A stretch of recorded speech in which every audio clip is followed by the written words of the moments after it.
Hello and welcome to this James the Bike Guy. And on this video, I've got a little bit of a confession to make. You know, I love all sorts of bikes. I love mountain bikes, road bikes, hybrids, the whole bunch. But it's not all that common that I get truly excited about a new hybrid bicycle. Well, today is totally different because Trek has revamped their FX Sport series with a brand new bike for 2022 that is absolutely worth getting excited about. So bear with me as we geek out on this bike, check out all the features, and then of course we're gonna find out exactly what it weighs. So if this kind of thing is interesting to you, stick around and consider subscribing if you like what you see. All right, so before we get into too many of the new features of the FX Sport, let's talk about what that bike is. So Trek's FX series is their fitness commuter hybrid. So a bike that you might use for fitness riding, where you want something a little more comfortable than one of those bent over, drop down handlebar road bikes. And then on the flip side, it's a bike with the capability to put your gear on, take it to work, even do some light adventuring with the bike as well. And the FX series has been a mainstay and among the most popular in that fitness hybrid category. So it's nice to see evolutions and upgrades of these bikes because oftentimes they set one design and they just kind of keep it into the future because it works.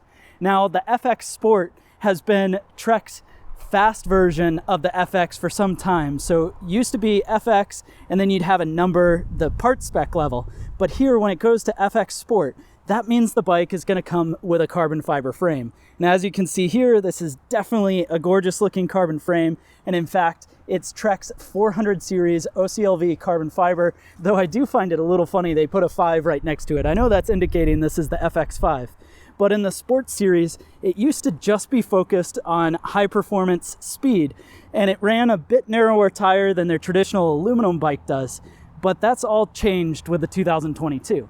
With 2022's version, it now has room up to 42 millimeter tires without fenders. Of course, you can run 40 millimeter tires with fenders. And it's on 700C wheels, just like a road bike, although you can run anything from these lightly gravel, almost-esque tires, a little bit of tread to these GR1 tires, to something super slick that's a bit narrower, say maybe a 32 millimeter tire, shrink it up to add some extra speed.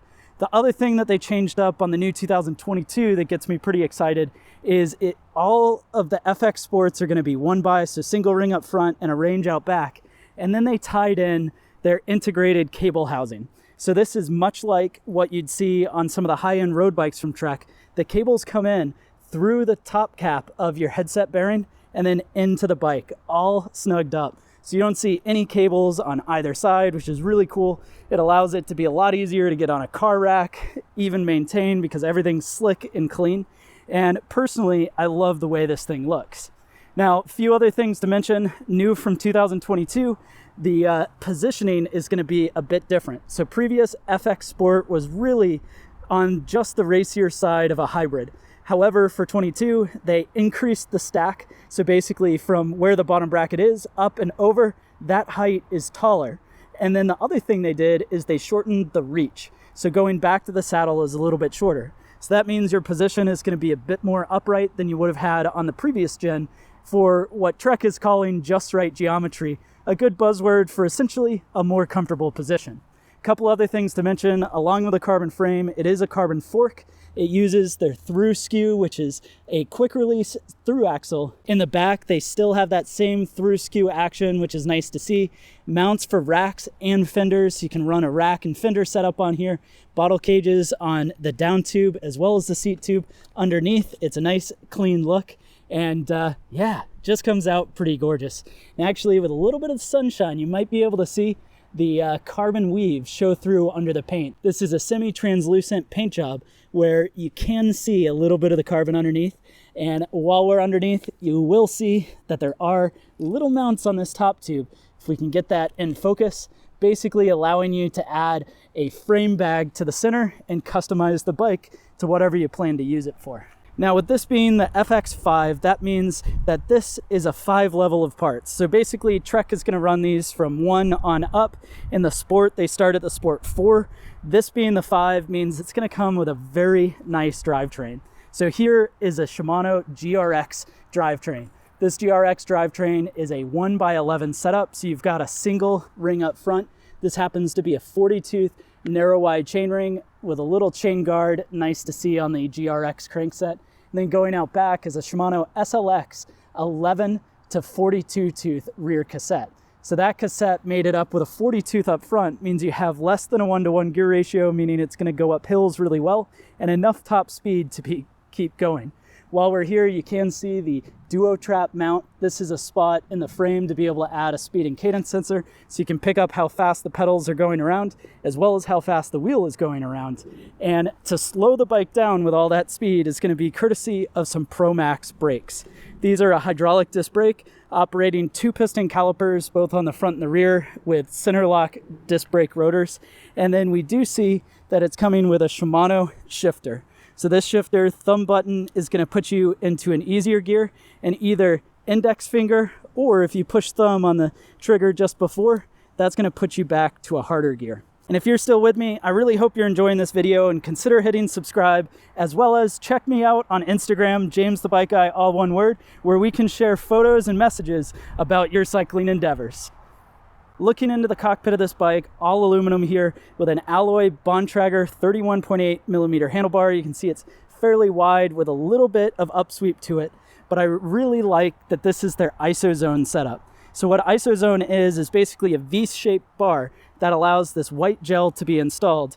And then when you put your hand on, because it's an ergonomic position, it's going to give you a spot for your palm to rest on, as well as the gel underneath is super squishy. So it's nice to have that comfort installed. These are bolt-on with a clamp, so it's not going to twist around on you. And the stem is the Bontrager Blender Elite.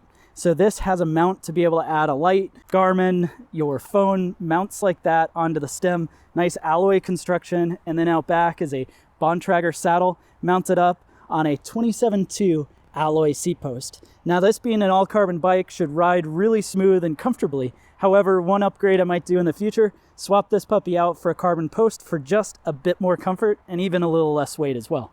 Sliding into the wheel set is the GR1 Expert tires. These are in a 700 by 40 millimeter width, meaning you can still run fenders even with this fat tire on the bike. And this has a bit of a file tread, so terrain from hard pack, dirt to road, things like that will be pretty good. Not quite a mountain bike, but it's nice to have that extra tread. And then the wheels are Bontrager Paradigm rims. The Paradigm rim is a tubeless-ready rim. It's one that they run on their middle-level gravel road bikes. So it's nice to see high-quality wheels like that attached. And it gives a spot where if you were to wear out the tires in the future, you could swap those out for nicer tubeless-ready tires to reduce some of the chances of flat, have the sealant in there, and even save some weight too. And on that topic, it's time for us to check out what this weighs. The actual weight of the Trek FX Sport 5 comes in and weighs 24.56 pounds. Well, thanks so much for watching this video on the 2022 Trek FX Sport 5. I hope you enjoyed this bike as much as I did. I can't wait to get some time on one because this thing is absolutely calling me. I hope to know your thoughts down in the comment section below. If you're here and you enjoyed it, then it's time to hit subscribe and browse the channel to check out more videos like this to see as well.